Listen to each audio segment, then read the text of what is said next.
Here is my 1974 Norton Commando 850 with only 5,000 original miles on it.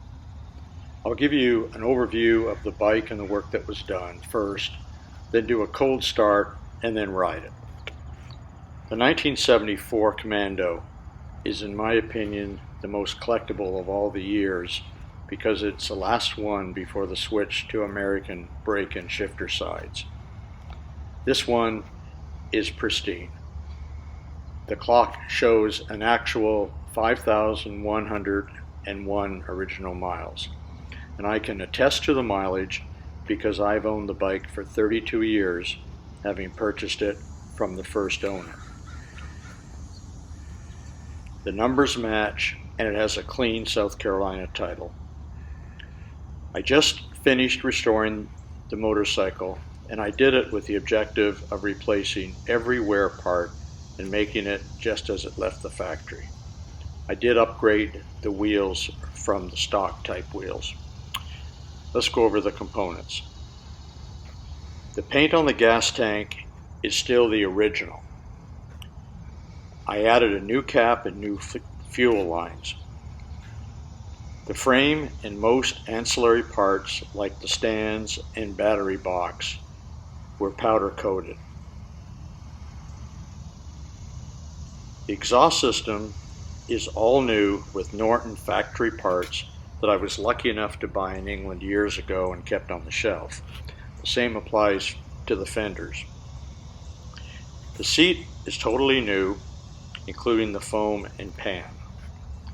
I have the original grab rail and passenger pegs if someone wanted to refit them. The rear shocks are new Hagon units, and in the front, the fork tubes, gaiters, and all seals were replaced. I converted the wheels to shouldered Acron ones with a wider 18-inch on the rear, complete with stainless steel spokes.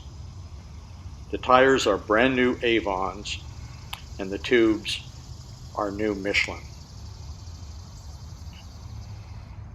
The handlebars and all control cables were replaced, as were the speedometer and tachometer cables. The instruments both run perfectly.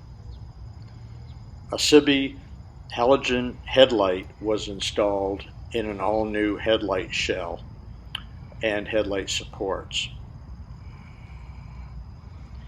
The ignition system was upgraded to a Payson Altair electronic unit, which is their premium model.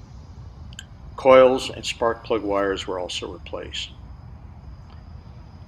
The front brake rotor was professionally ground, and the brakes were completely rebuilt with new caliper pistons, master cylinder internals, seals, and a new hydraulic line.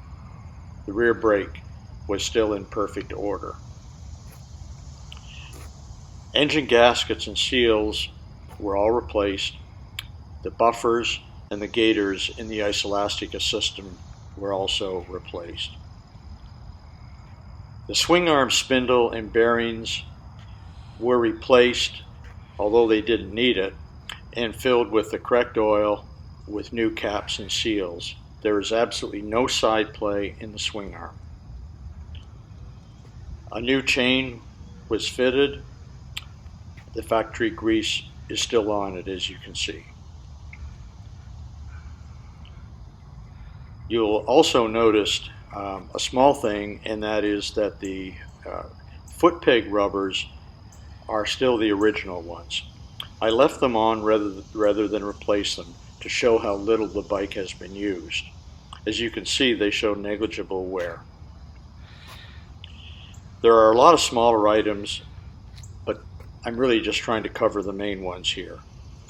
Overall, the Commando does indeed look and run like it did when it was new.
This is my 1974 Norton Commando, and I'm going to do a cold start. The bike always starts on the first kick. You can see it's totally cold.